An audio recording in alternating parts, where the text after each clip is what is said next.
Headset.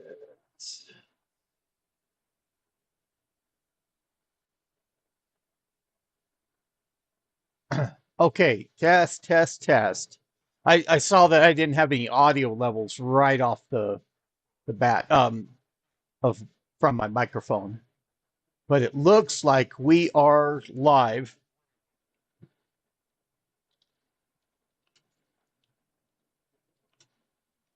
If I can get someone to confirm about the levels, I'm still bringing stuff in as always.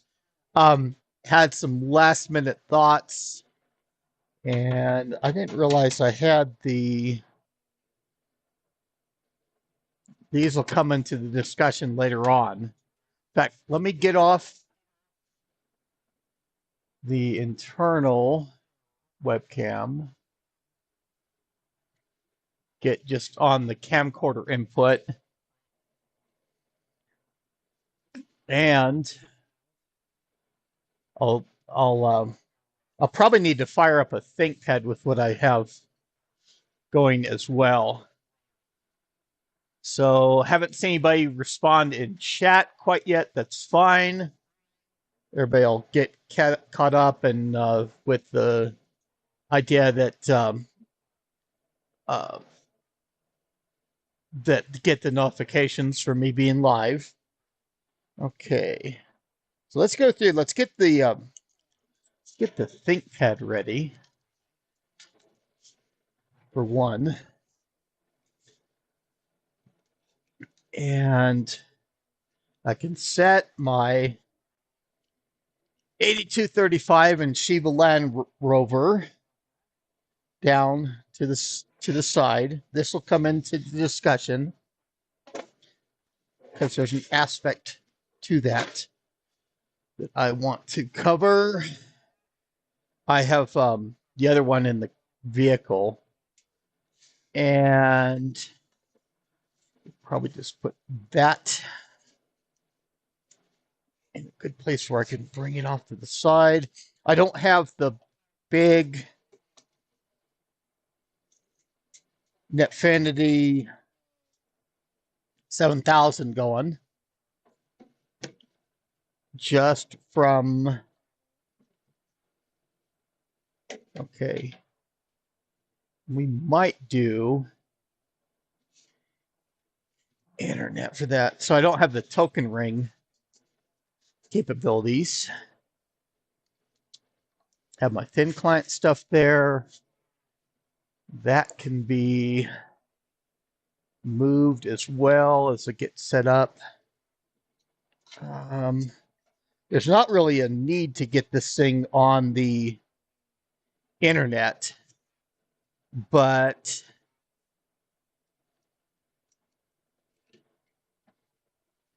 you'd think for all the, let's just get it on. And I realized I could have done the same thing. I could have brought a portable drive to look at it on this screen. Okay, hello, Hugh. I'm glad you're with us today.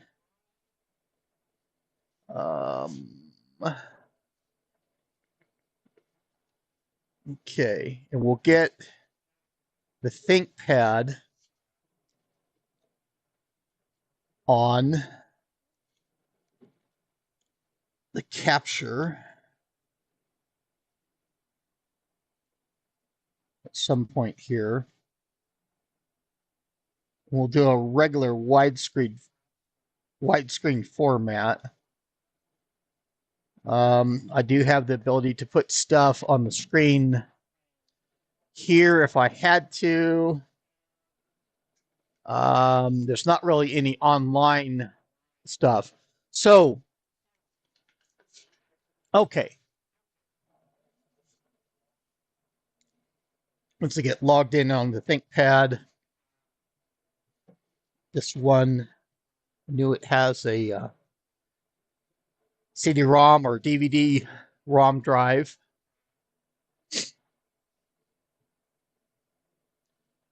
Okay. So put that off to the side. Okay, and I haven't even opened this. In fact, I haven't masked out my address on this as well. I'm going to grab my knife.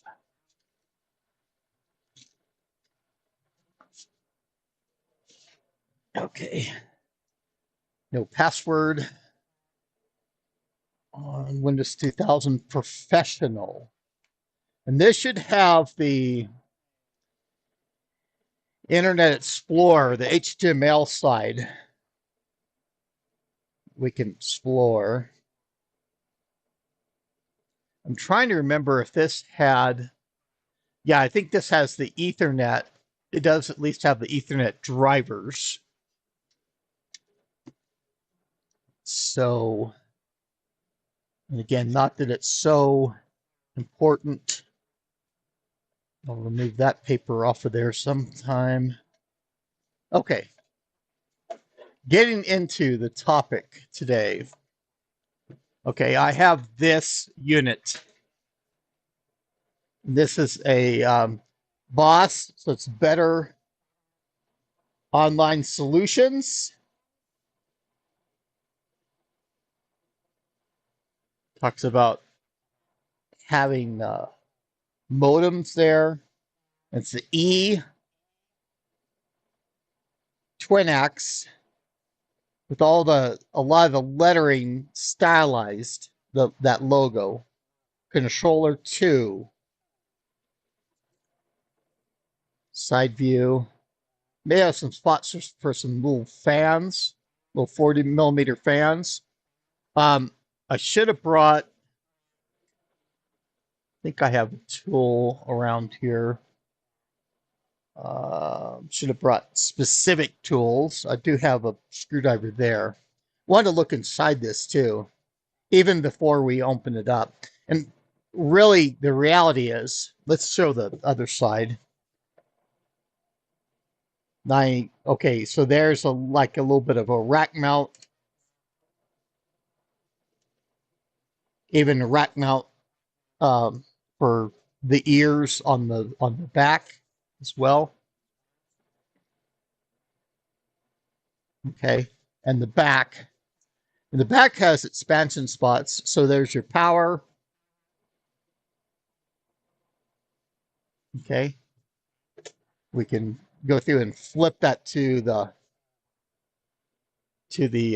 off position, and we have the Twin-X 1 port. Twin-X 2, number 2 is unpopulated. And the thing I found interesting to this was that it's got the like a keyboard diagnostic port, diagnostic VGA. There's your LAN port, and the 2 modem ports.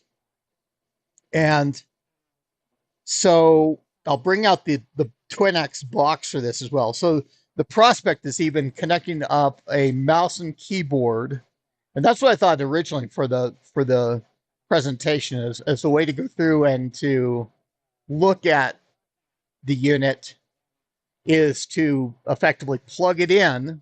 We could get this even in video capture with the keyboard. And so I've got out the an interconnect cable that I've had basically stored away straight through 25 pin to 25 pin. And this should be female connectors at each end. I'll go through, I'll mask out my address, but I'm going to open up the Hydra side of it. And haven't even opened up this since I got it months back. And this is kind of the critical component, as it were.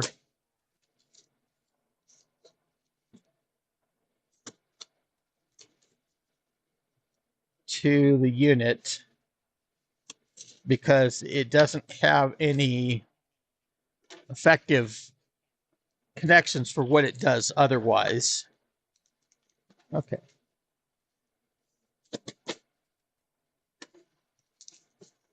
Okay.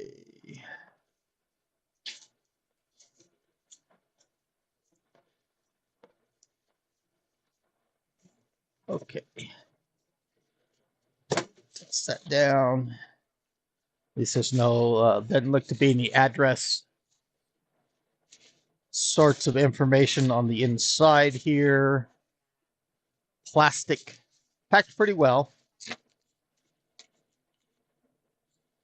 And after I told Don that I had the unit, John Horvath, he found where this was online in like an eBay auction or something like that.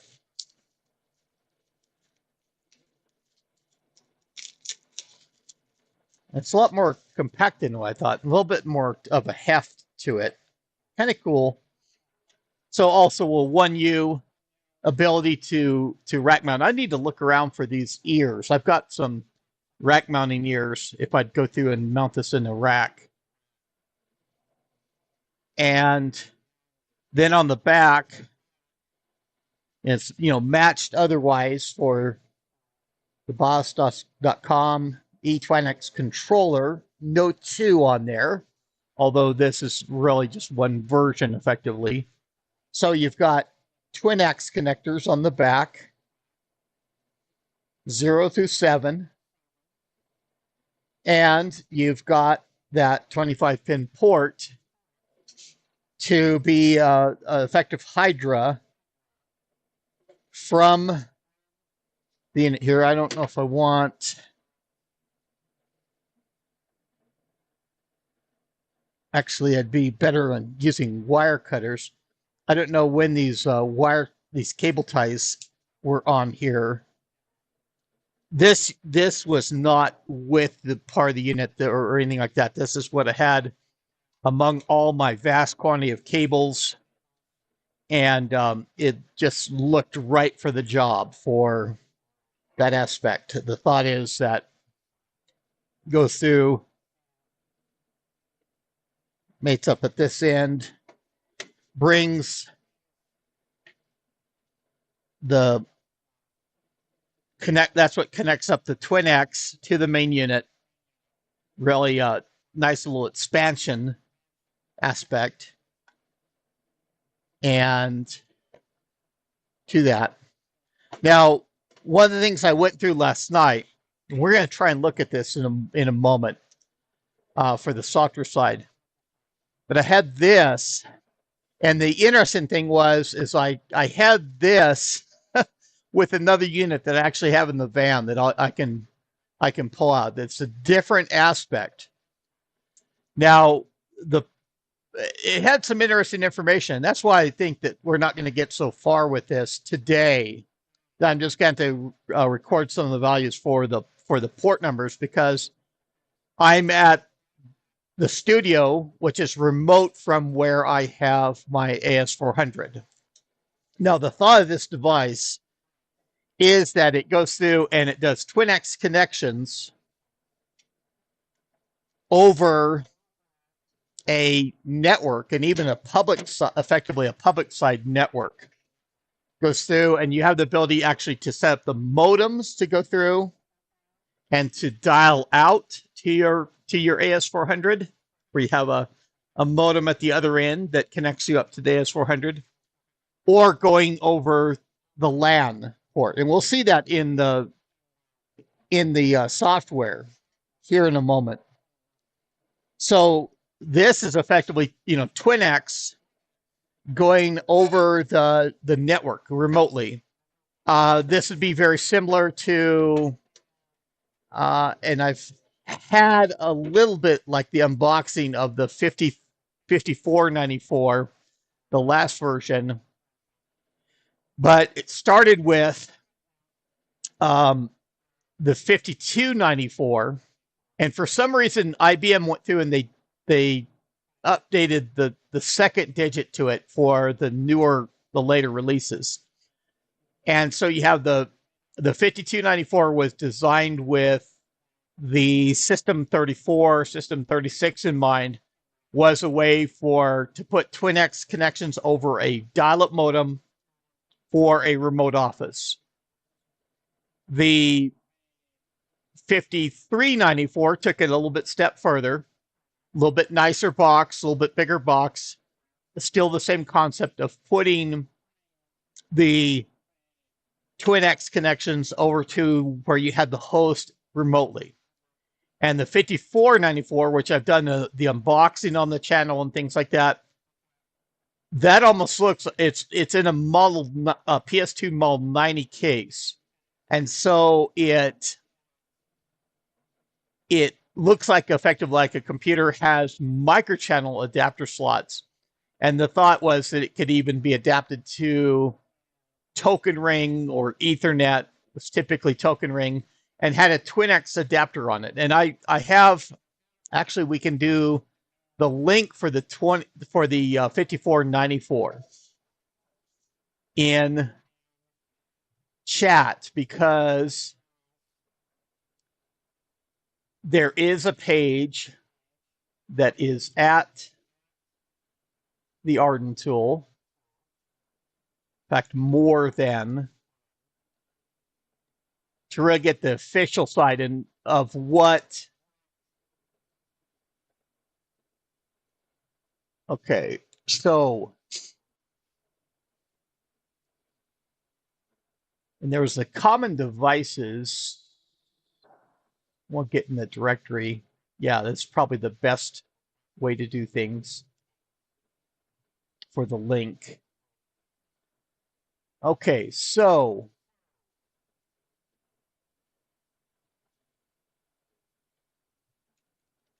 and I don't know who all's watching YouTube, as you know, it doesn't really give updated real-time stats necessarily. I'm just showing 3 concurrent viewers. So we have the link for the 5494 remote control unit. And that's basically just a controller. The interesting aspect from the IBM side, it was, had a diskette drive to it, a diskette for configuring it. And so that's what this device is ultimately being, a more modern version and being Ethernet and things like that. Really, the thought was that this could be used on a local network, that the AS400, so I could use this at home, or I have my AS400 on Ethernet, put this device on there and have Twin-X connections. But I've got Twin-X connections close to from my house. I could even do a length of Twin-X cable to get to a terminal, and I've done that. I've gone through. I have the ability for terminals at a distance from my shop at home to my AS400. This can even go over with the modern concepts of a public side network, going through and passing through using the internet, or using effectively to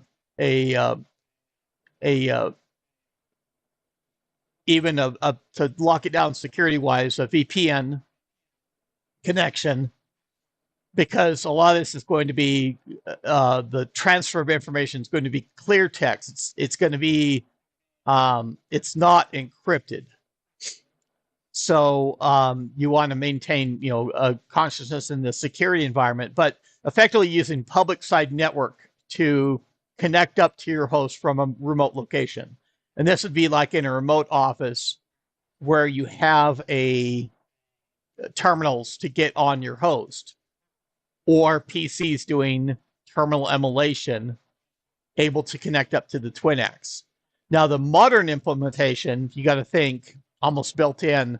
We've even brought up these thin clients before. The ability to run a 5250 terminal session from a thin client over an Ethernet, even from the concept of being remote to that network. So able to do the modern thing of the client access or terminal emulation through this, but this even going back and supporting older devices with a TwinX only connection of a terminal remotely through the public side network. Certainly IBM did that with the 5294, 5394, 5494. The concept was there that they had leased lines, and they were often doing it with serial connections with as a dial-up process, just like this has the modems built in. And the but for this concept, really, in my mind, for a device, even though there's the earlier IBM devices that effectively did the same thing, my mind's blown for the aspect of just going and being able to use the internet to connect up a TwinX terminal to my AS400 remotely. Kind of a really interesting concept there. Now we'll get looking at the inside of this in just a moment. I wanted to go through for the, I'm just preparing my screwdriver here. For the, I wanted to look at the CD. And I don't know if I'll go through, I'll have to see how I can.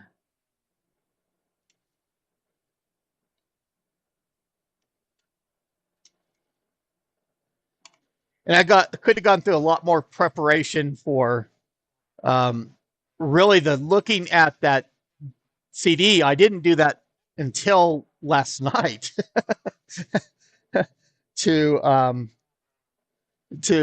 actually see some of the things. Just I was curious on what it covered, and so that launches, and we should be able to do this. And this is a window that doesn't maximize any further. So let's try this. Let's go through. We're going to do some adjustments. I'm going to briefly go over to the VGA input. I'll probably just going off screen effectively.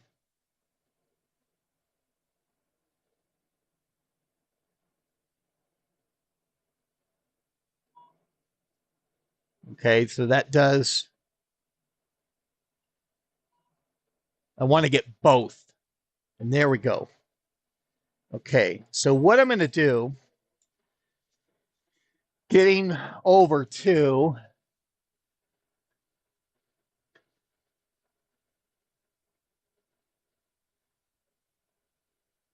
I'm going to get that, switch that over to effectively to the left. And to get myself back up on the screen here, just so we can kind of see this together. And this goes through. I hope I won't have to bring out my glasses. And I'll have to still look at some of the information.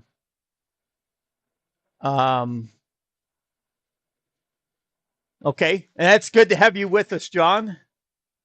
And that's fine. I mean, and this will be available in the replay as well. So the CD was really interesting for the fact that I had it separately. I didn't get it with this unit. I got this unit separately, and I think I got this unit in Dallas from a friend a year ago at Finnish Computer Federation Southwest. And I'm getting ready for that trip again. In fact, next Saturday's stream, I'm probably going to have to reschedule that because I plan to actually do a little bit of the preliminary stuff for going to VCF Southwest in June this year. We're less than a month away. So the CD, and I went over a little bit of the stuff last night. Went through and browsed the CD and went through and looked at this.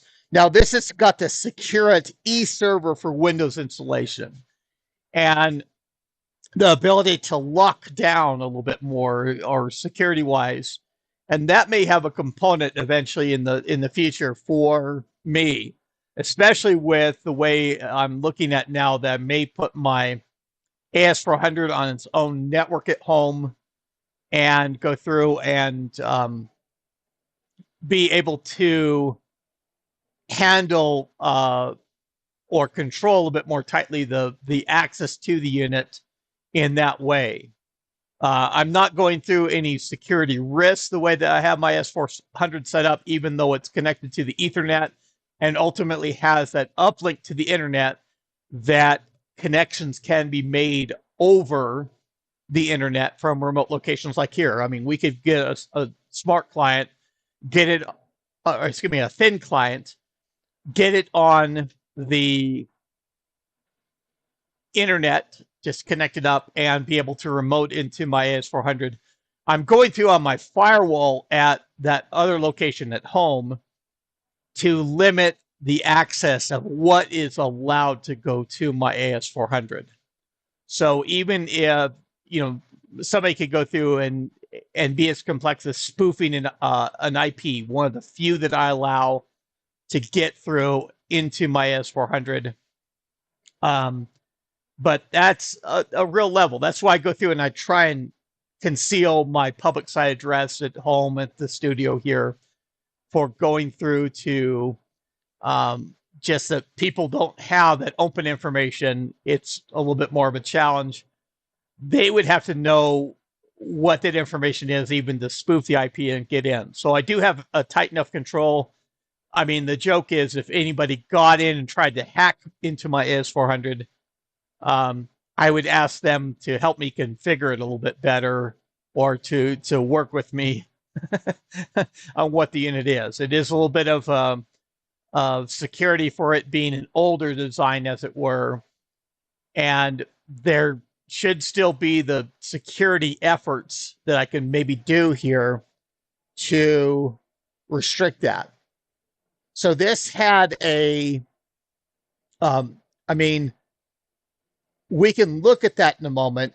It had the Printer Wizards installation. Now that's an interesting concept too of, I mean, a TwinX connection. We could also theoretically put a TwinX printer on these things. You could go through and print to that within that remote office using the applications that are on the host system. So there's the thought that printers is very much a part of this. In fact, I advertise that, I mean, people can click on the link in chat to see the 5494. I realized I could have put it up here too, on the background to kind of show. Now it's got the view documentations, install the Acrobat Reader, which, you know, most people viewing PDFs are able to do. Visit us on the web. I think all the BOS links are effectively down. I think John has a little bit more of the knowledge of where the company is currently at in this age. These products are still sold secondhand. They're out there, and they go for pretty high dollar amounts. That was why I was really glad to have the unit here, and only had to buy the TwinX Hydra for a small amount. We have the ability to browse the CD, which we can certainly do. I did a little bit last night. But we're mainly interested in this configuration wizard. And it actually goes through and it brings up HTML, brings up Internet Explorer. On the station that I was using at home, it was, and that's interesting, that Netscape Communicator is my default web thing here, because I had it trying to, the web the older web content, I had it trying to bring up on Chrome at home for the newer workstation I was viewing it on. And so I had to kind of go through a little bit of contortions there. On these, I knew on these older systems that it would be a little bit easier to go through. And of course, it has a file address on the CD for bringing up this web content. And it has to where the purpose of this wizard is to simplify initial configuration of the eTwinX controller, follow the screens to and either answer the questions or make a selection, then press the appropriate link. Now, the BOS unit that I do have otherwise is a dial-in unit. It has serial ports, very similar to the 8235 unit. The same way that as IBM had the 5294, 5394, 5494, they also had the 8235s, which were a rebranded, and I have all the null modem cables and things like that. I don't know how much I've showed of these before, but I had these items collected. That I have the 8235 on top with the 8 serial port connections, and it is actually a token ring connectivity over the network. So it puts how it was designed is to use dial-up connections, put them on the token ring network, not in particular to the AS400 world in this nature, but getting dial-in clients onto the network. And the 8235 is actually just a rebranded version of the Shiva Land Rover, the unit that I have on the bottom. Okay. Now I even have 8235s that I have one that has modems actually instead of the serial ports, built-in modems. Now the Shiva Land Rover on the bottom, you can see that it only has 4 serial ports for getting on the network, has expansion probably for another 4, a module to be put here. And I realize I'm playing to the camcorder, and it's not really a close-up view that people can see of that. I should go and actually hold it up to here. Now you can see its Ethernet connection. It's actually got the 10 base T, the 10 base 2, and the 10 base 5, or the AUI port. The branding on the front is of a, here we're going against the lighting things and stuff like that. But the unit on the bottom, you can see that's branded for being the Shiva Land Rover. The 8235 on top of it is very similar in appearance, of course, just being with a rebranded unit. I have all the serial cables on top here, including null modems. So this has the ability to go through, and I could connect even a PC or a thin client to these serial ports to get it on the network, either Ethernet or token ring. I'm going to go through and really touch on these a lot later on too. But I have a unit that's dedicated from the BOS brand that has the serial connections designed actually to go through and to connect onto an AS400. And that was actually what it was used for several years back. I know the IP structure of it and things like that. But I've got to get in, and I've actually got to work with the passwords and things to that unit. So I may be going through, and I think that this CD came with that particular unit. Not that that's the eTwinX controller. Now going through, and I should have had an external mouse on this as well to go through and to do this. I'm going to get chasing my own tail, but we see there to begin, identify the appropriate configuration for the following from the following list. The controller will be connected to the host via a LAN interface, and that is an Ethernet connection.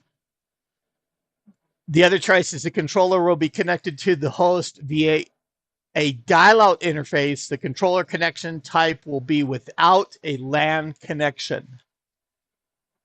And the third choice, the controller will be connected to the host via a dial-out interface. The controller will work like a router for all PCs connected to the same LAN. So that may be a very valid choice as well.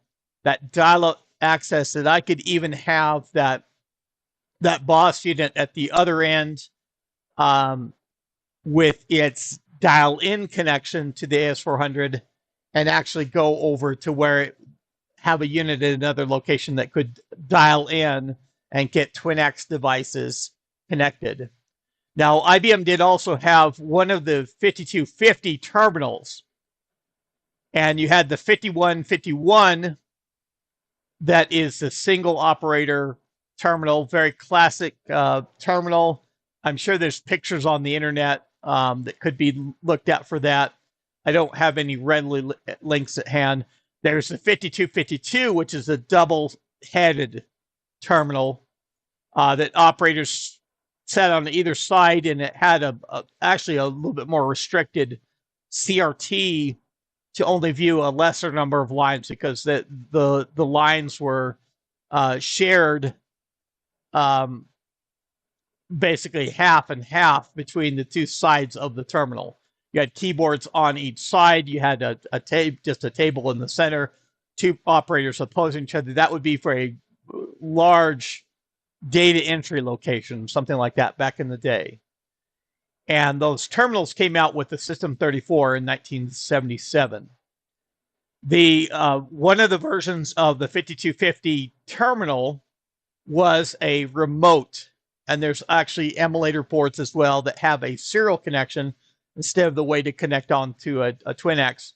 And that was the early lead-in for the 5294 unit, being that it was effectively the same as the remote terminal connecting in. In a sense, you had just one terminal at a location that had to remotely connect into that network, had to dial in.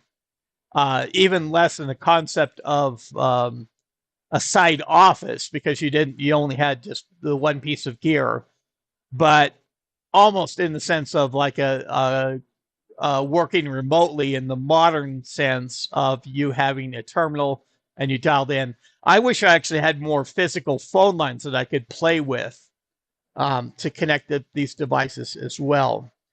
Now we're going to look through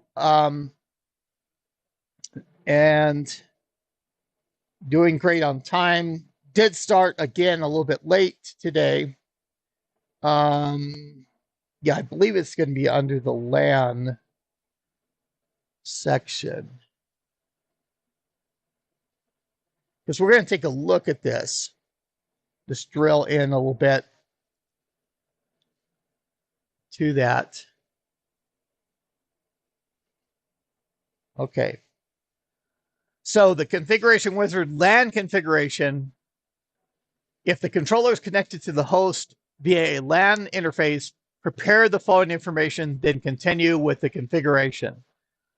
So will the controller have a static IP address or use a DHCP server to get the address? Now I have both means available, although in this case it is better to set a static address in this instance. Configuring with a static IP address, write down the controller's IP address, the LAN's subnet mask, the default router's IP address, and in parentheses there, the default router must be accessible, the DNS server's IP address, and this is only required if you intend to define an AS400 in the controller or connected TCP/IP over the TwinX stations.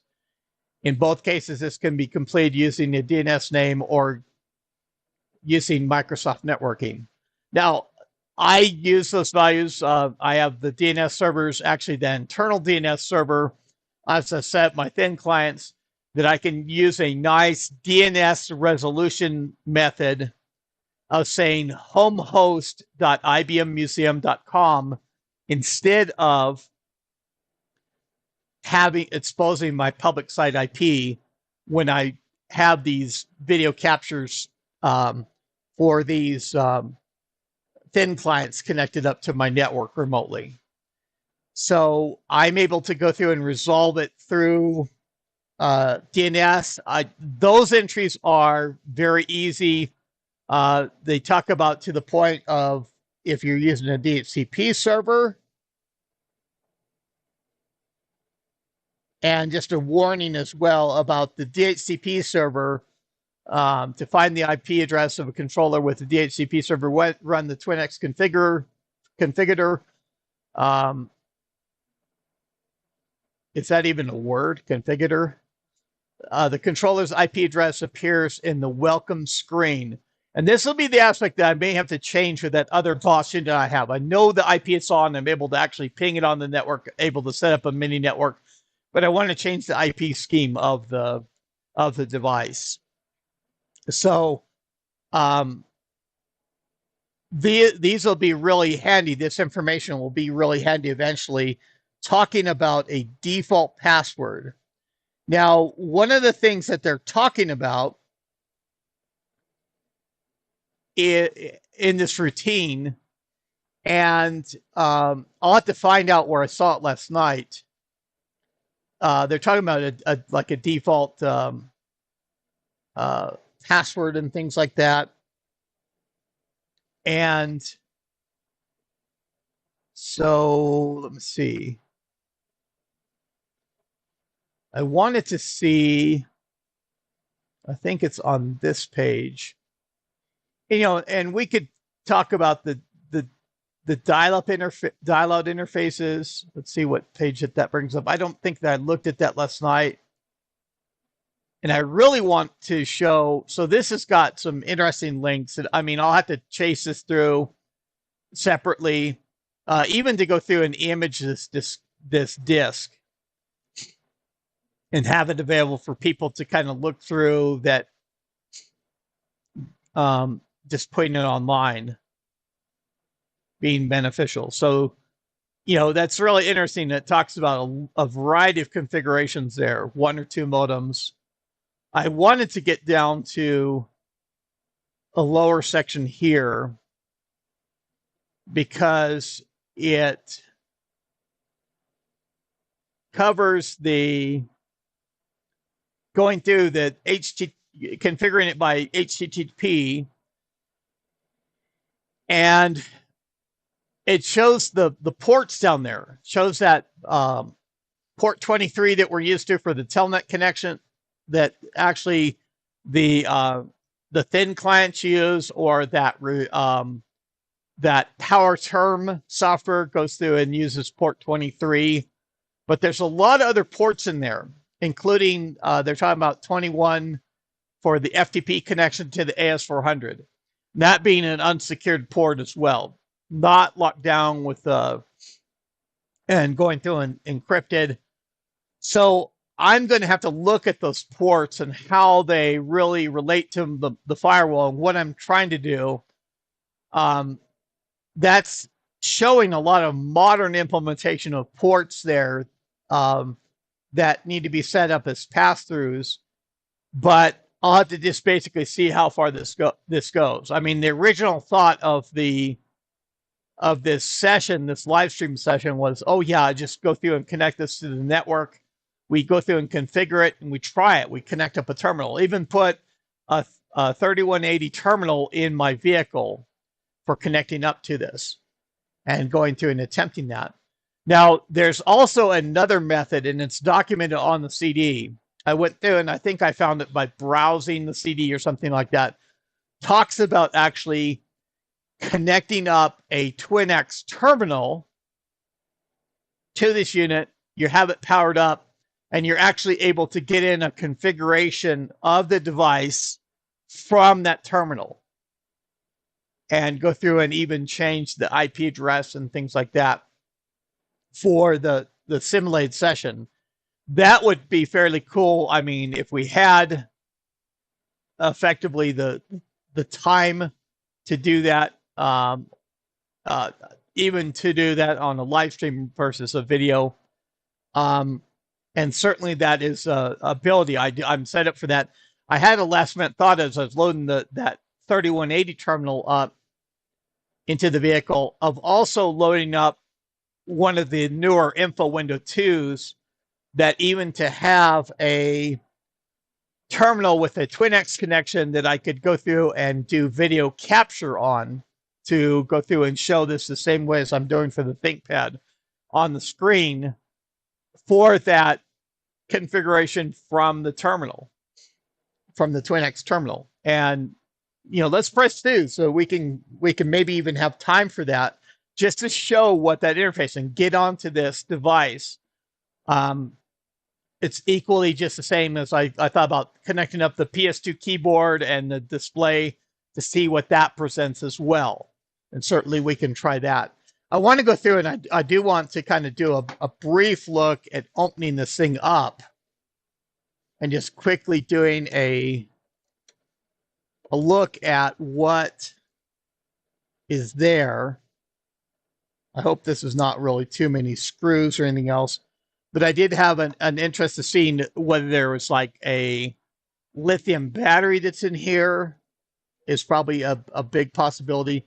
I would hope versus some of the other network equipment that I have going through, and that being a replaceable 2032, I'm hoping, for storing the configuration, being able to wipe out an existing configuration, including if it has a password. Now, I've heard these units they use the other reason for opening is I hear that they use a disk on memory module, what's called a DOM, that's effectively an older style of hard drive replacement with a static RAM device that was connected up to like a hardware, it's going to be a hard drive interface that had basically an operating system that they ran from these. I had someone respond last night on that they are running a device and they've actually gone through and used it, but had a little bit of trouble with the password area. Now they have a quality control for one of the screws. In fact, I should go through.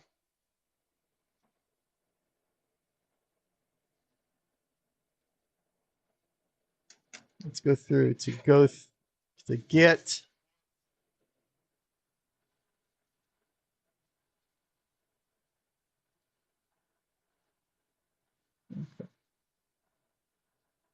To get me on screen that way.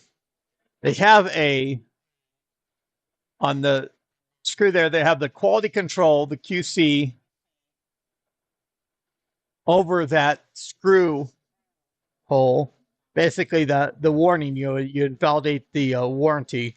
So we're sure that no one has ever been in this unit since it left a factory, unless they carry around the QC stickers to put over the hole. I'm not really worried about voiding. Oh, it's got more screws. It's got quite a few screws.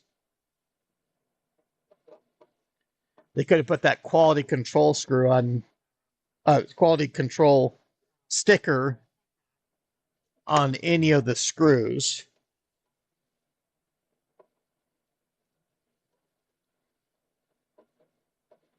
I probably don't have to get into the Hydra assembly. And I was believing, in fact, in talking with John Horvath, that, yeah, this is a 25 pin Twin-X Hydra, that's how it connects, of whether that would even be the same as the AS400 Hydras. Them using a 4-port model, the same as in the AS400 on the 5494, but also having on some AS400s having a 25-pin connection. So, and this is going to be an aspect of going through, and this is really interesting for all that, of whether the power supply goes through and does work.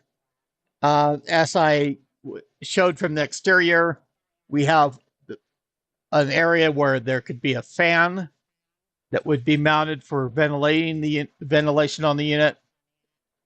And for all that, this looks to be a single board computer. And I see what is meant by that, the DOM module, the disk on. So they're going through and they're putting a single board computer in there, have RAM on the board, have a CPU, and even some of the stuff being soldered in place, and effectively this having a BIOS. I don't know if that, with the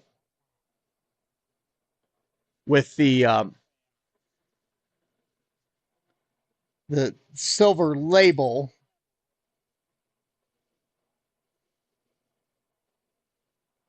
So that can even be probably be read by people better than me, even, of what effective BIOS that this has. See, there's that disk on chip, and it does have ports there. What looked to be a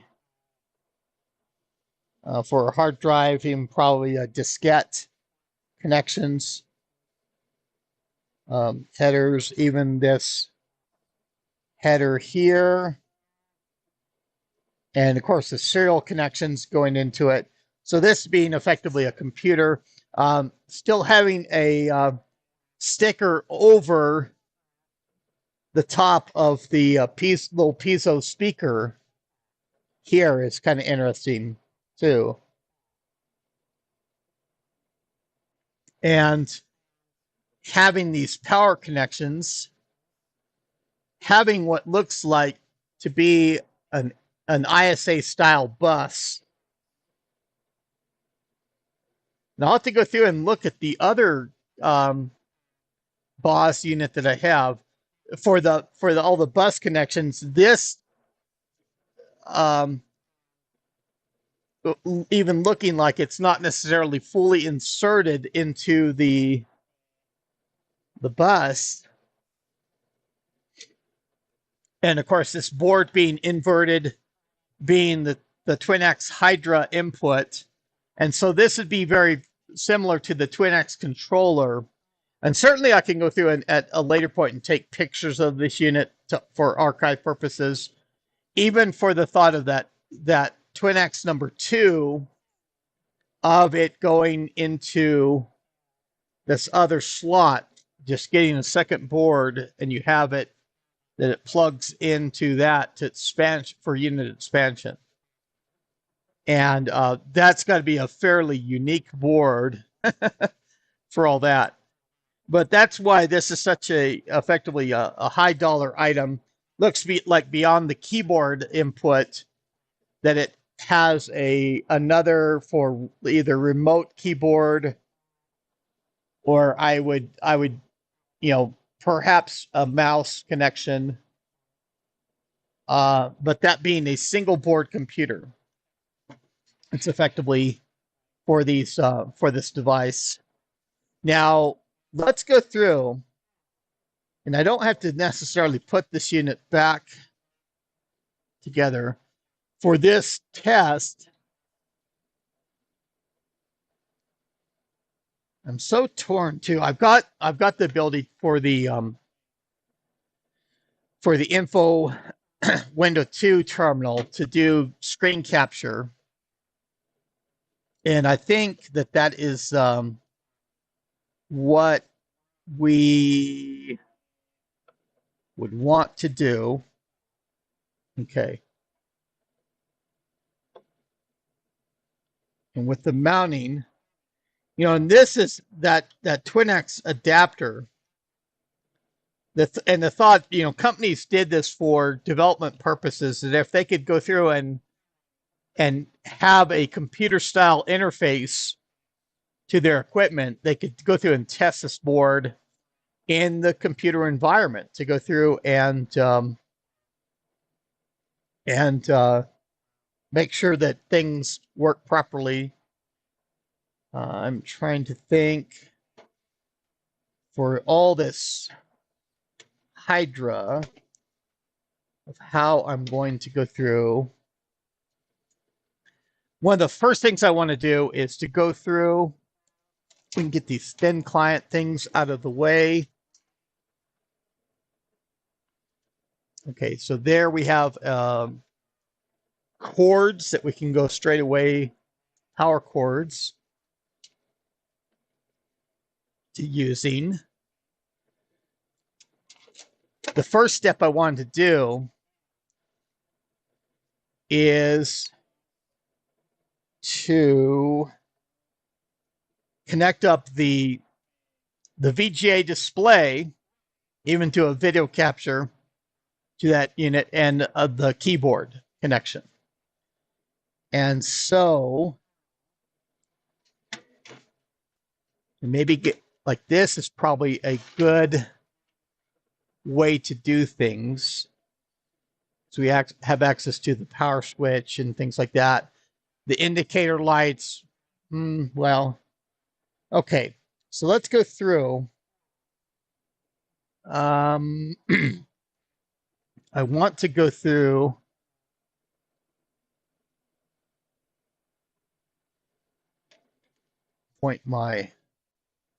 we may have to move the ThinkPad.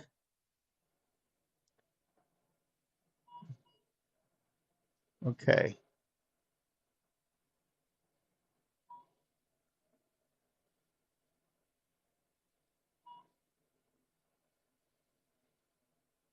Okay. So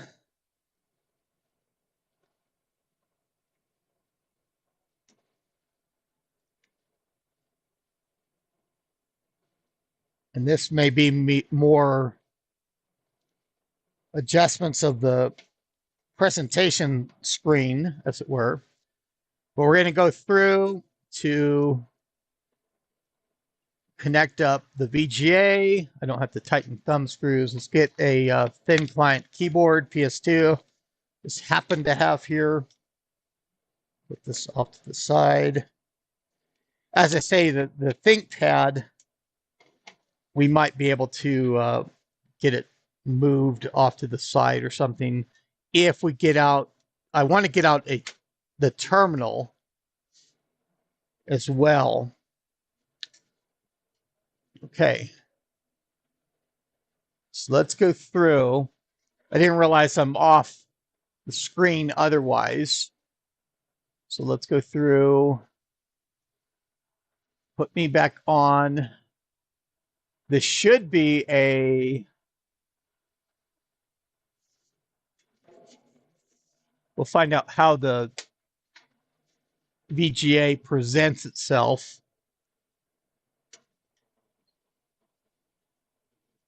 Okay, so power connection in. Let's go through and power up the unit for the first time in I don't know how long.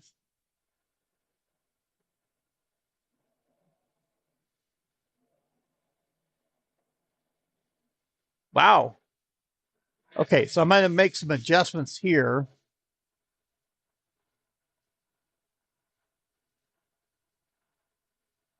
To get that set up like that. I don't think we'll bump into anything. So this being a very interesting configuration. Now, I'm not really um, necessarily hiding things. Okay, just as I did that, I think that that was a modem speed that it was showing. Okay. Now, one of the aspects too could have been that I need to do was to give it network connectivity.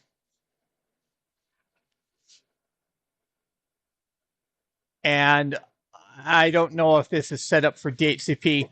And of course, too, I've got that CR2032 battery on the single board computer, and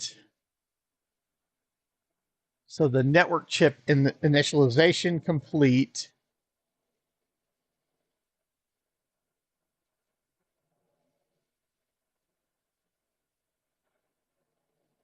Be interesting to see if something like Control Delete or something like that goes through and does a reboot of the sequence as well. Okay. And all the address and everything else. You even have to wonder, is there a routine that would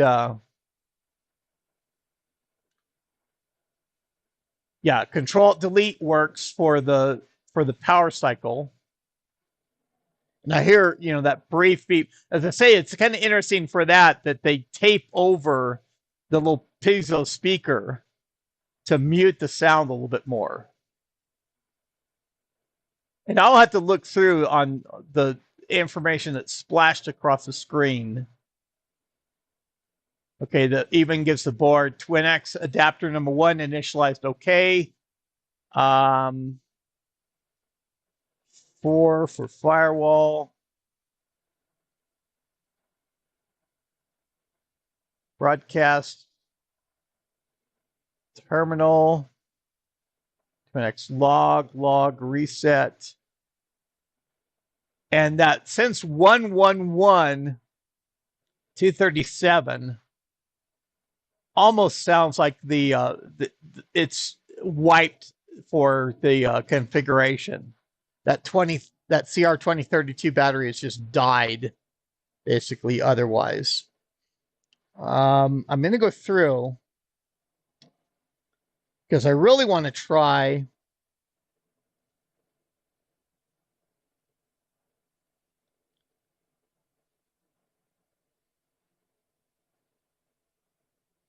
and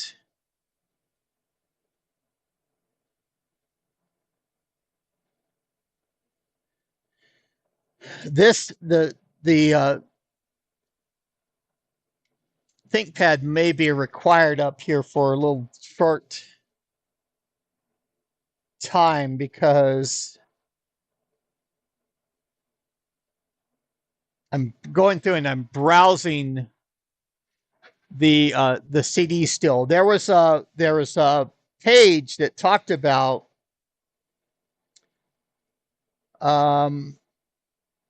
that TwinX and connecting up the TwinX terminal to the system and being able to go through the configuration of that with the default password. And I think what I want to do is let's go through and let's get out that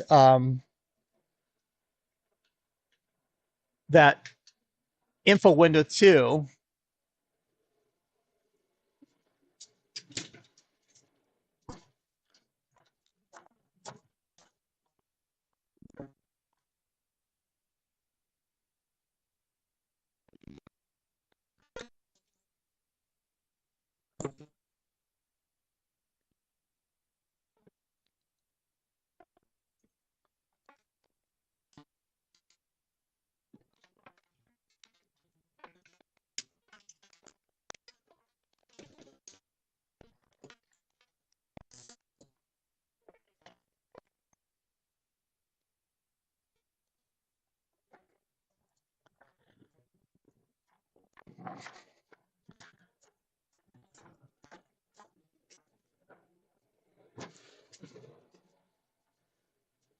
I think rather than fighting the big 3180 and just the ability to see on the screen for this, we'll need another power cable. But this will set up nicely. I think I'll bring in that other BOS unit as well. Okay. And these auto-terminating connectors. Termination is really important with the TwinX side of things. And we'd probably see something to the effect of termination inside that Hydra box. I didn't read on the instructions on whether the address was for the TwinX terminal that you had connected, whether that was really necessarily important to be at a particular address. We'll just go to the 0 connection, which is usually the system. Okay. And it's brought up that I wanted to see aspects like the firewall.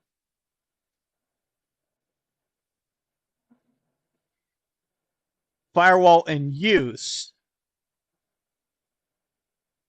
Okay.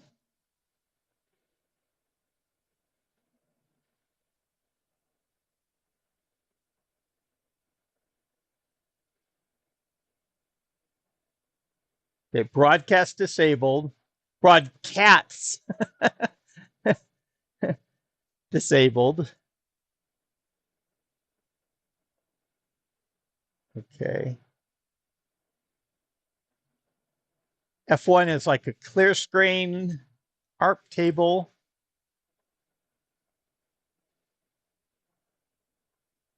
Okay. Escape for exit. Ring buffer.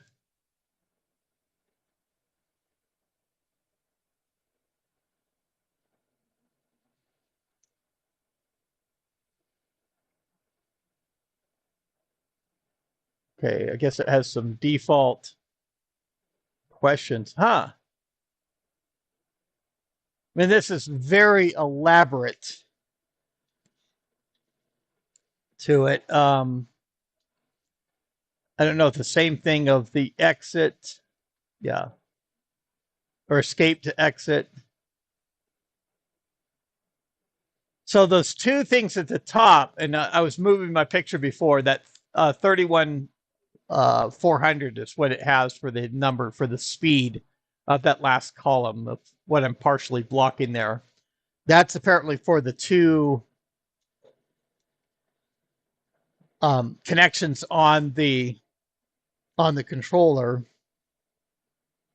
of it actually being a dial out device to go through and have that information.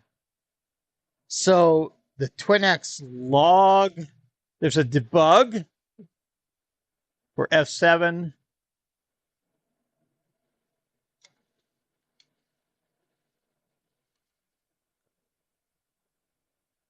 Okay, there's your debug screen, I guess. Escape to exit. TwinX log. And we may have to have the TwinX station connected here. F9. I don't want to necessarily go through the reset aspect. Okay, so there's your addresses for the Twin Axe, I think.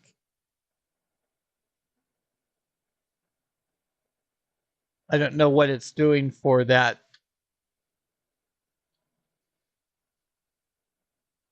Okay. Of whether we'll have to go through and get the Twin X station here connected. Want to do that step. So we go through, connect up the big 122 key keyboard, PS2 mouse.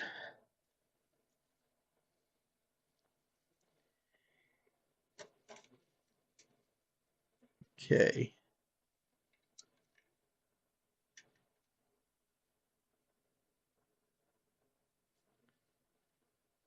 Okay, and we want to do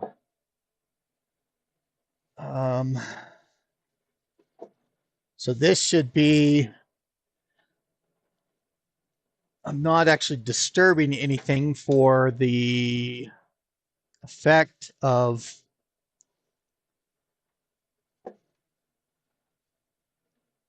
I can switch over the background display to the terminal. Okay, and where's my, need another power connection. Okay, which will gain here. So glad I have everything close to being on hand. Oh, this is that funky style. That actually worked better the other way, but no worries. The right angle plug. Okay, so let's go through. Let's go to the VGA and power on.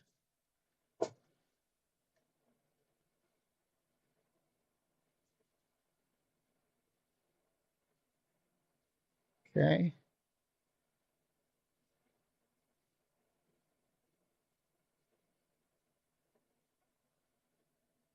Okay.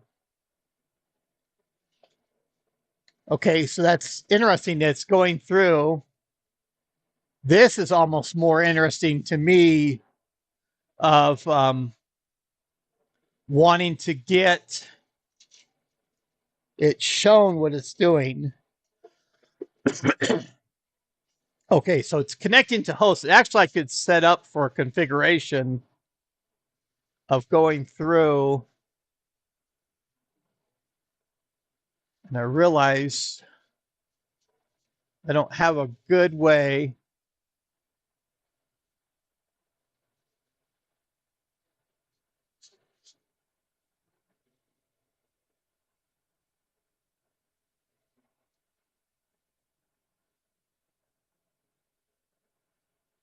How come my Zoom is not working on my... Oh, well, I'm messing with my camera, and I'm not realizing that it's the internal webcam. So I think we've seen enough of the display. Wait for recovery or press F3.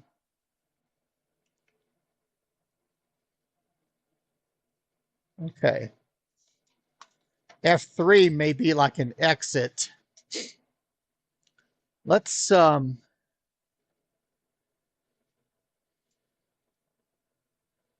to go through and to get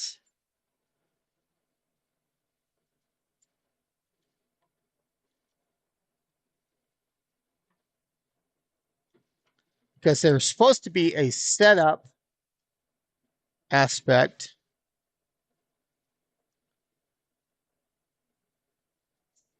Put this back. Okay.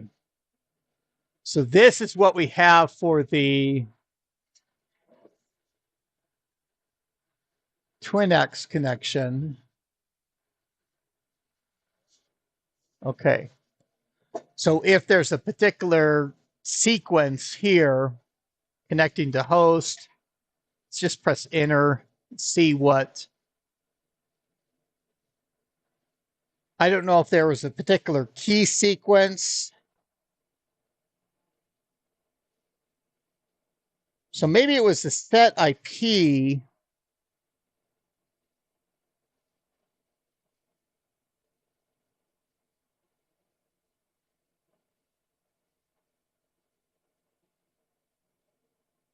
Okay. There's applications here on the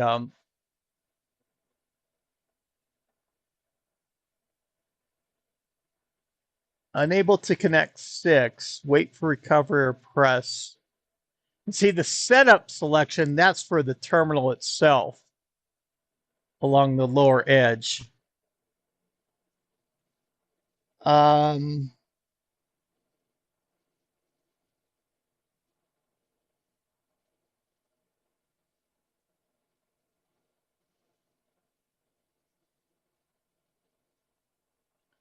like I said, I don't remember. Maybe it was the README or something that I had.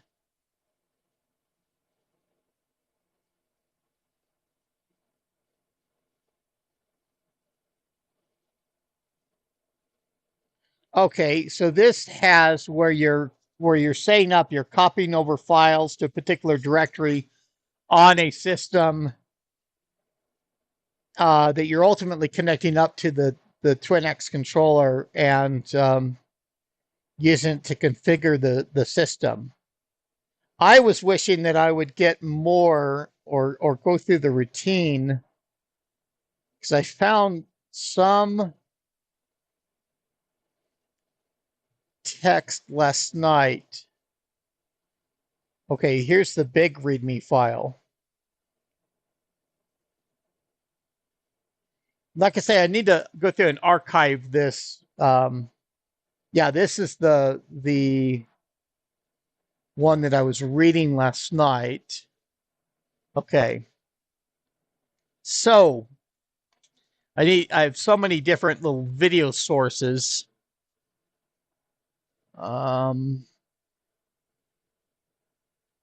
Okay. Let's go through.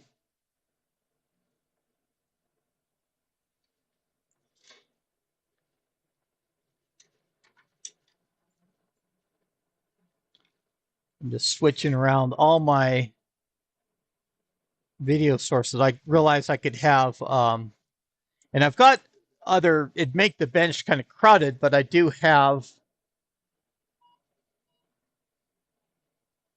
okay, so on both screens, okay.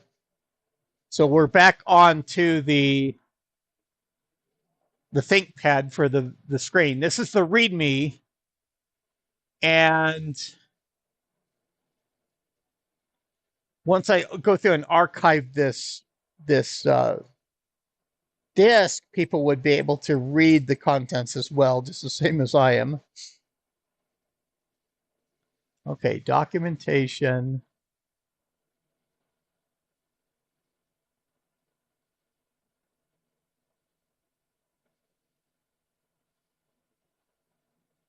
Okay.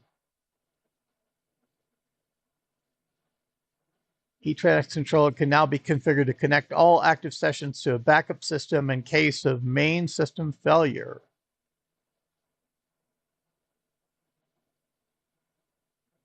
Okay. Okay, eService, which runs on Windows NT 2000 and XP. So we get a little bit of an idea of the age, the vintage of the system.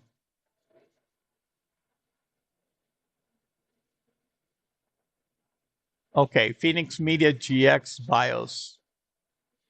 But all being a single board computer that's on in the system, basically. I think that this was where I saw And I'll have to read through this manual at my leisure, but there was some area that I saw, and I don't know if it was this README, but I saw that TwinX controller aspect to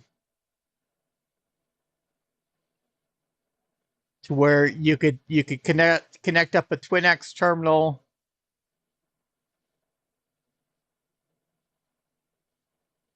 and see you have the user's guide.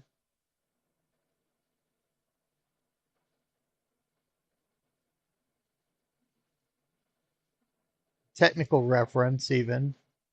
Okay, so there's your Adobe Reader. There's even the LAN links. This is the unit. Oh, it's a PDF file.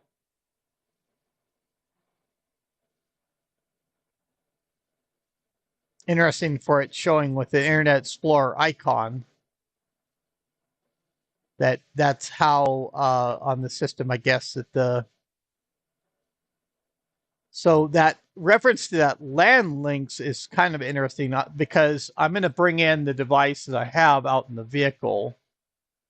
I'll have to find out where that terminal area is. Yeah, well, it configures from a device connected up to the TwinX connection. Is what the information I found last night. Although that connection to a serial interface, like we were discussing with the 8235, I was thinking of that on the aspect, and that was good. I had still all the cables here and everything else of that other Bossa Nova unit I have. I'm gonna bring it in, that the LAN links, because I have to configure that as well.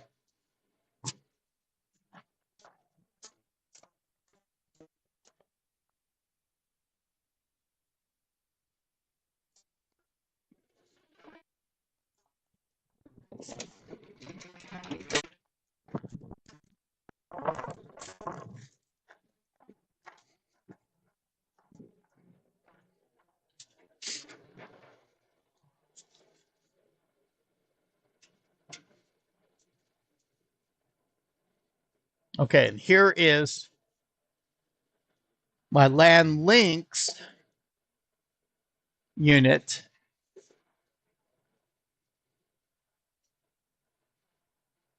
And I think I showed this before with the,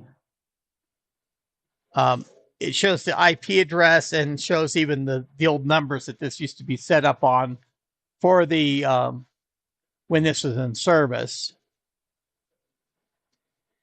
And being in a very similar case, beige in this case, there being the serial connections, and then in the center, the 10 base 2 and the 10 base T connections to Ethernet, and similar power supply. I'll bet you a lot of these components inside here are very much the same. But I've got to go through and configure this unit as well. It's actually a little bit warm sitting in the car. Same type of screws.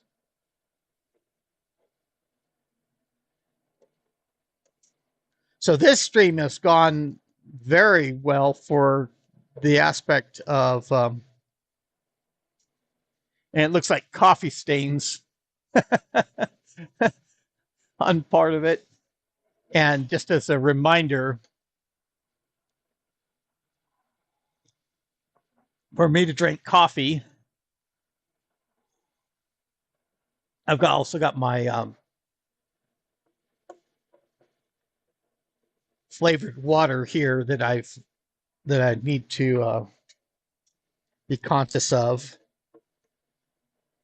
Yeah, we're gonna have a good long stream here. It's at an hour and a half and probably go through, well, just shy of an hour and a half with me starting late, just a few minutes late. Maybe I need to schedule the stream for like 9:45 a.m. for me to actually be on time at 10 a.m. my time. Started the stream. So what we used to do to my grandparents is tell them whenever there's a family gathering or something like that, we'd tell them that it would start a half hour before it actually did, just so they would be able to arrive on time.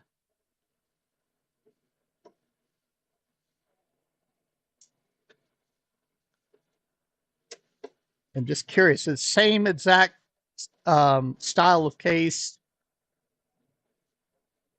and so same screw locations.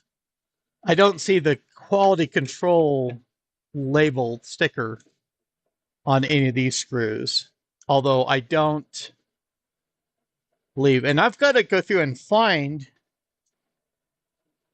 I had a bunch of 2032 batteries, and that area was talking about how the Cisco being configured, even the 8235s that John and I talked about configuring, having a lithium battery inside there, this different style. I think I found my battery holders at this point, but haven't. So what I want to do here, kind of as this final step, or the point that we're at now, let's go to, okay, so we saw that the system, and we see my monitor in the background is ready to wants the system restart, but wow. Okay. Let's zoom all the way back out.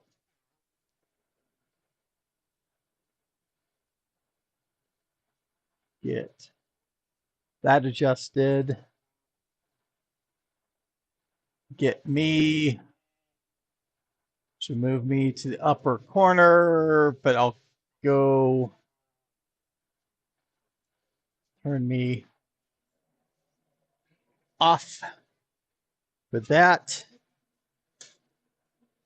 And this has the IP, on the unit. I know what that is. I can ping this unit, but I'm going through and wanting to, I need to go through and reconfigure this as well. And this looks like a very similar sort of thing. There's our power supply once again, probably a relatively universal power supply. And so their power supply and this board, this system that is still a computer, single board computer effectively.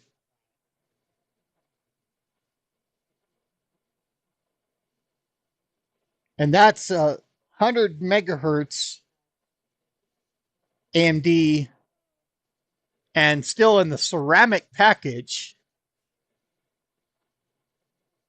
without even a heat sink on it. Isn't that interesting? We talk about this case effectively needing a fan, or the ability to put in a fan into there. And I don't know how long this system was on before, but I would like to put on to get some silicone to heatsink compound to put a heatsink on that ultimately, and to get a fan onto this unit. We've got the chipset there, the various controllers have some headers here for maybe for expansion, something. Some are unpopulated, some are populated. We have a RAM module,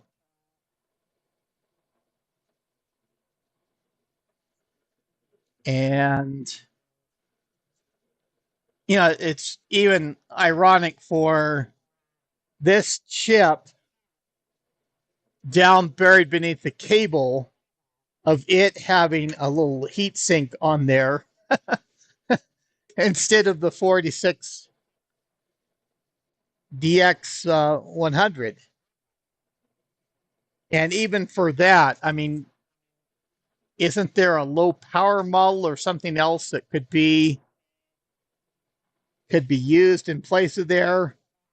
You know, does this really truly need a math coprocessor? You're talking about a relatively overpowered unit there. And I mean, going through and having connections, and this must be further expansion, because it's got this probably a 50 pin connector for the serial ports. So it's got 4 from the board itself, and then another expansion of 4 ports there from that connector. And again, it's got that disk on chip module, and it's got some ROM chips in there for the effectively the BIOS, even a PLCC chip, and looks for the markings being very individualized in construction, so to speak, or the versions that are on there, the markings and the labels. But that being the inside of the another unit of these BOS units, then I need to go through and configure. I'm going to look at these headers. Yeah, so you look here, and it's got this header is marked as a keyboard. Unpopulated connector next to it is marked as a mouse.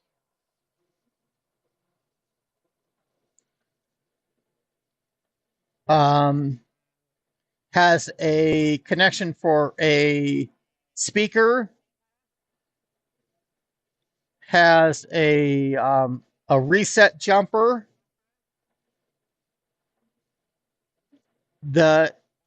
So the header here is marked ATA,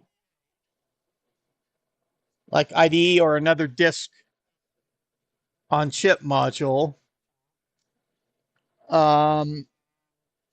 This 46 pin connector here is also marked as IDE. It's got 40 pins regular, and then with that .1 pitch, .1 of an inch pitch between the pins, and then the 6 pin probably being a sort of a power connector from there as well. It does have memory that's built, that's soldered to this board, but then an extra SIM. Now I realize I could go through and I could zoom in for these. I'm looking for effectively,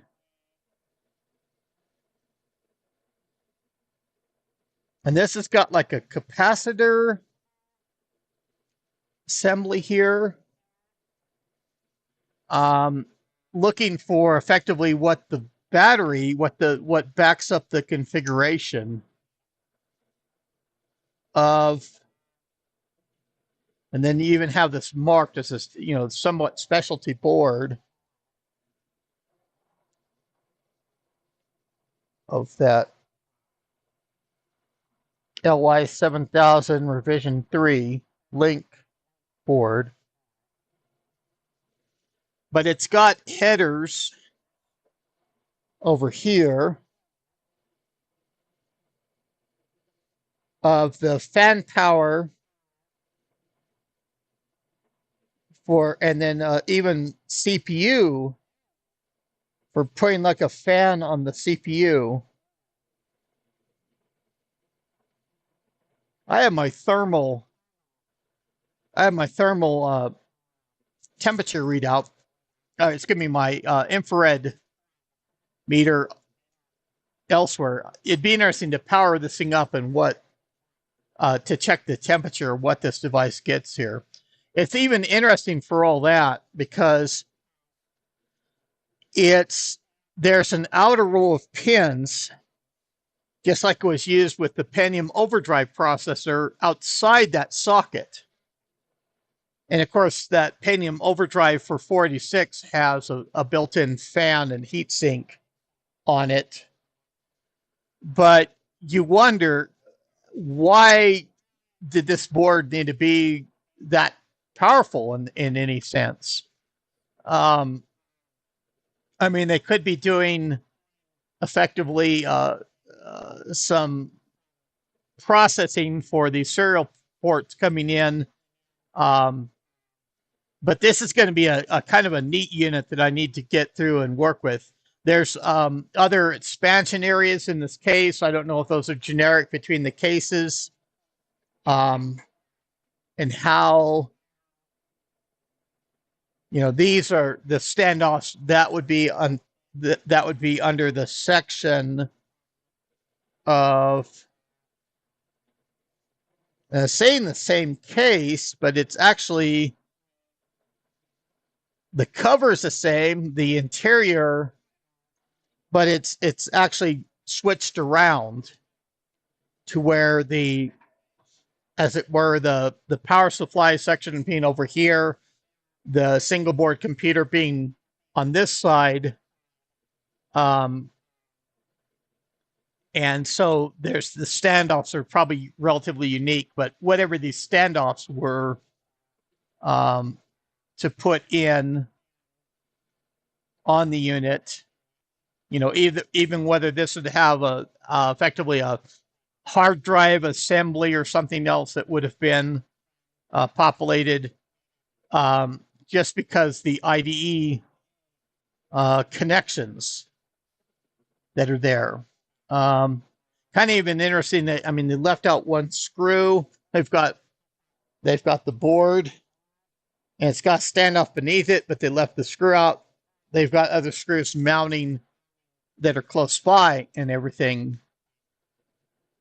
But I need to go through and to see how this board went through and can be, I'll go through and connect up a null modem and see if I can go through and configure this board as well. In fact, there's actually just a real minimal amount of screws. That some of the standoffs don't have screws in them, some of the locations. But yeah, it's very elaborate units. I'm very surprised. Not so much even opening the E-Twin-X controller 2.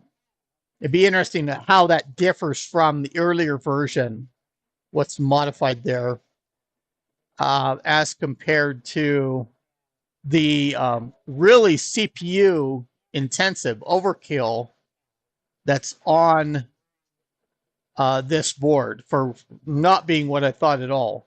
I mean, I need to go through and open up those 8235s. I think I've been into them before. Actually, I have some pictures of them. I was going to go through and archive a lot of the BIOS and things like that that are in there, the EEPROM chips. But, you know, those not having even close to the same processing effective power as what we see there with that 46 DX 4100 CPU that's in there. The amount of RAM and everything else that's on here, kind of interesting. I'm surprised to not see a 2032 battery, and some of this even kind of scares me because it's got little small serial EEPROM chips that you wonder that's a little bit more with the code or the configuration of being set on those devices and programmed to kind of not be so easy for me to change here. But I'm going to go through and try and just it's so interesting to see. You know, this even has headers for the like a 9-pin serial port connection and things like that from here instead of the 25 pins, and really goes through and is quite elaborate for all that. So I'm interested in how far I can get in working with this controller as well. I was hoping that I could pull a CR2032 battery just to the sense of being able to reconfigure this, but it looks like it's going to be a little bit more challenging than that. So I'm going to go through. I'll probably just get covers temporarily put back in and cleaned up. But really interesting aspect of going through and looking at these units. And I want to, even this unit will be the aspect that it has of connecting onto being built for the, as a link into the AS400 through that Ethernet connection and serial connections, that this would be effectively a remote unit that I would use at this location as well. Away from home to basically effectively connect in. And the same thing, just look at this configuration and to try and find a nice CD of information, just like I've found or had for the other unit that appears to apply to that eTwinX controller, to how this thing can be programmed and what ports that it would use on that you'd have to have on a firewall to be able to use this in a modern age to pass information. So let me get back to the screen here. And I realize I've got some stuff powered up that I'll actually have to go through and power down and go through. And I'm grateful all these power supplies worked with comparably with some of the other equipment that I've had trouble with on these small power supplies that are in these units. That power supply of this unit, you know, even being sufficient for that AMD CPU that's there. That is really surprising. The heat sink being on the other small chip, but not on the main CPU. This unit has to be to get warm. So let me get the internal webcam, and the time has actually gone by pretty well in this. I want to get through to as I say, it's going to be available in a live replay, but I'm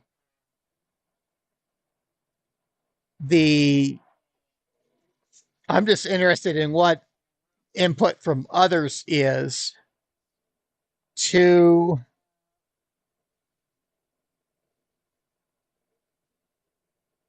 this. I'm surprised. Configuration wizard. I don't know where I saw that information on configuring from a TwinX terminal last night when I was reading over the information. And what it's going to do for basically the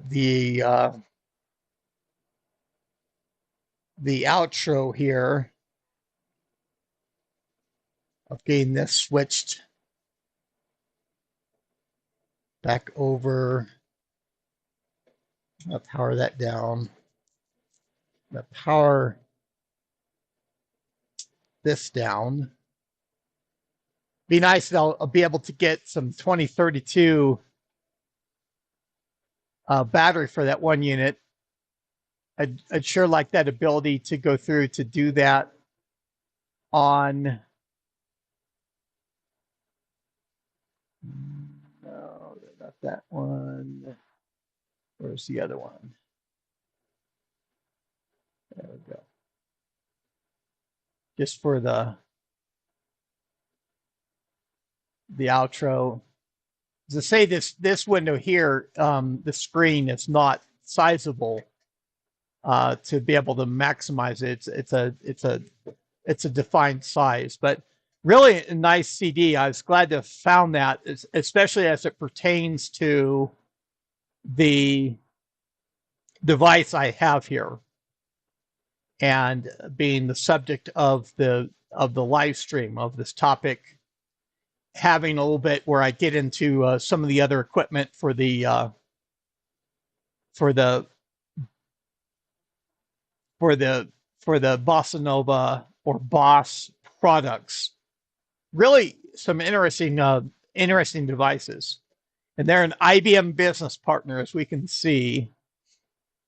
But I'll have to go through and archive this disk and get out there so others can browse through it and browse through it myself. There's a lot of material here, and find out that section for the TwinX and be able to go through, swap a battery in, be able to get this configured, be able to put entries on my firewall, perhaps at both ends, so these things can get talking to my AS400 and where I can use this to have a remote TwinX terminal connected to my AS400. That just boggles my mind for the possibilities.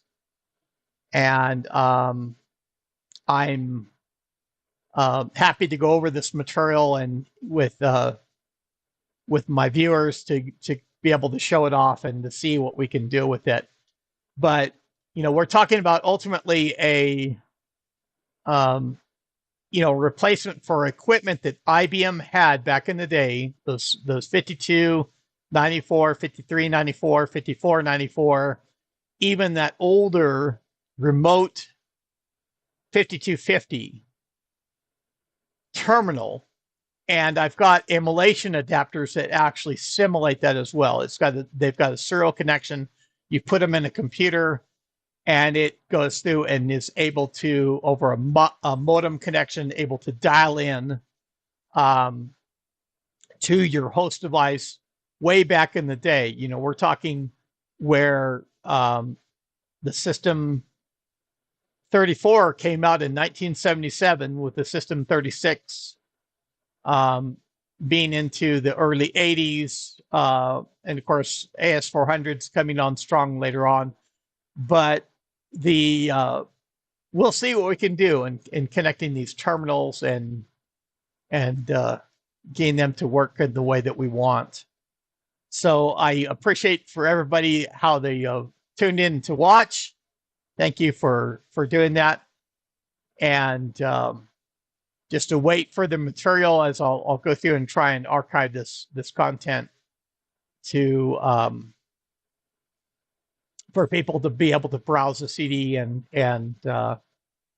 um, see these things up close for themselves. But this is IBM Museum. That's all I have for now. Thank you. Bye bye, everybody.